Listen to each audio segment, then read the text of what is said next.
Assalamualaikum warahmatullahi wabarakatuh. Perkenalkan, nama saya Rinto Putra Madona.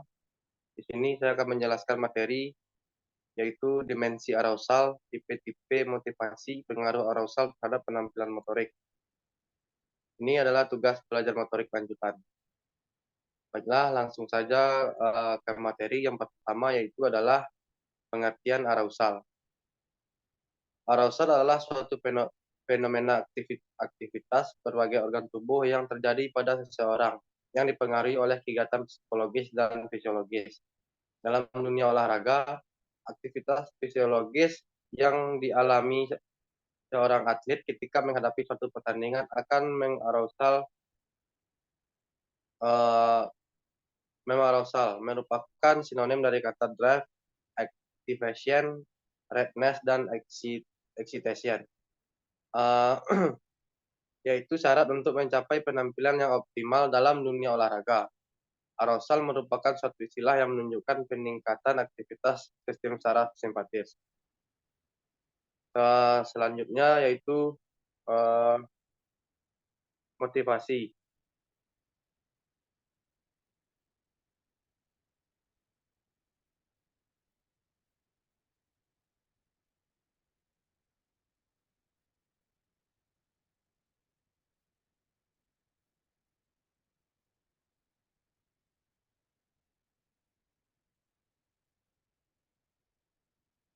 Yang pertama itu adalah uh, yang kedua adalah motivasi. Motivasi adalah uh, dorongan yang timbul pada diri seseorang secara sadar atau tidak sadar untuk melakukan suatu tindakan dengan tujuan tertentu. Bagi kaum yang sedang tidak bersemangat ataupun sedang bersedih, kata motivasi mungkin saja bisa membuatnya kembali bangkit. Selanjutnya adalah uh, komponen motivasi. Komponen motivasi ada tiga, yaitu kebutuhan, dorongan, dan tujuan. Selanjutnya adalah jenis motivasi. Motivasi sebagai kekuatan mental individual memiliki tingkat-tingkat. Para ahli ilmu jiwa mempunyai pendapat yang berbeda tentang tingkatan kekuatan tersebut. Perbedaan pendapat tersebut umumnya didasarkan pada penelitian tentang perilaku belajar pada hewan. Meskipun berbeda pendapat tentang tingkat kekuatannya, tetapi mereka umumnya sependapat bahwa motivasi tersebut didapat dibedakan menjadi dua jenis. Yang pertama itu motivasi primer, dan yang kedua yaitu motivasi sekunder. Selanjutnya adalah sifat motivasi.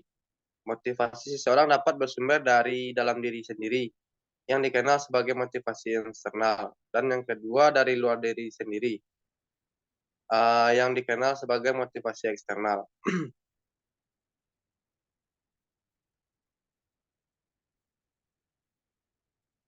Selanjutnya adalah arah dan intensitas motivasi.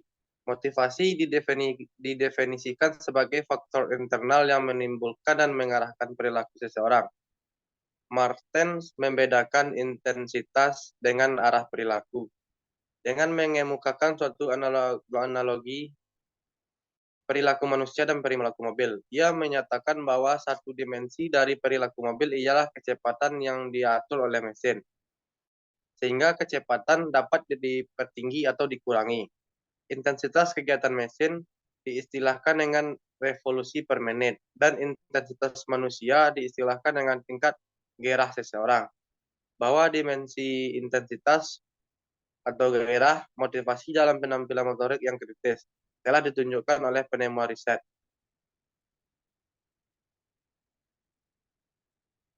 Selanjutnya adalah pengaruh arousal terhadap penampilan motorik. Berdasarkan pengamatan yang kita lakukan, dapat mengatakan bahwa kondisi emosi yang terangsang memberikan pengaruh terhadap penampilan gerak seseorang.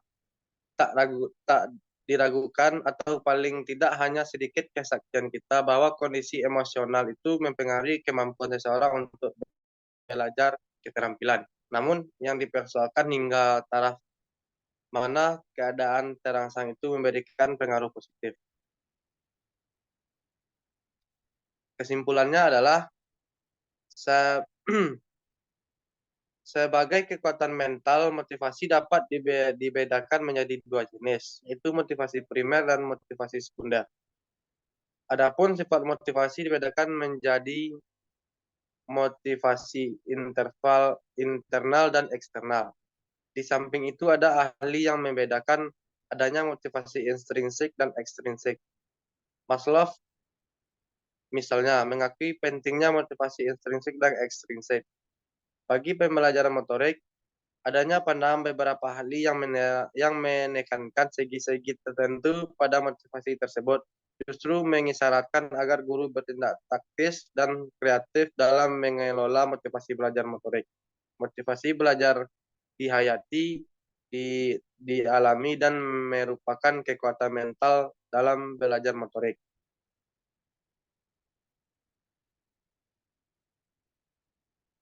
Baiklah, hanya ini yang dapat saya sampaikan pada materi kali ini.